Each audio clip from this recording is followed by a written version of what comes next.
नमस्कार, मी नीता धनंजय इंगुळकर.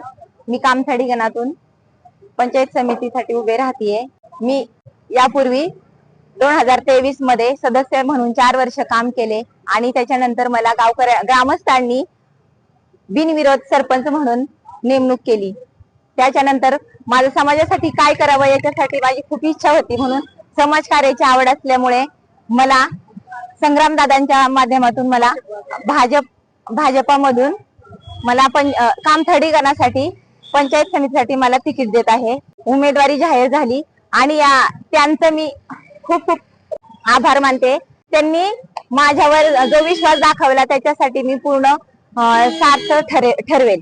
माता भगिनींना मी आवाहन करते की तुमच्या पूर्ण अपेक्षा पूर्ण करण्याचा मी पूर्ण प्रयत्न करीन. लोकांपर्यंत, गोरगरिबांपर्यंत आणि तळागाळापर्यंत नक्कीच पोहोचेल. महिलांसाठी म्हणाल तर सक्षमीकरण आणि प्रत्येक महिलेला त्यांचा न्याय मिळवून देण्याचा पूर्ण प्रयत्न करेल. तसेच म्हणजे प्रत्येक गावातील जो विश्वास मतदारांनी दिलेला आहे त्या मतदारांना मी आवाहन करते की मी तुमच्यासाठी पूर्णपणे वेळ देईल आणि इथून पुढे फक्त मला बहुमताने विजयी करावा एवढीच आशा करते आणि विनंती करते.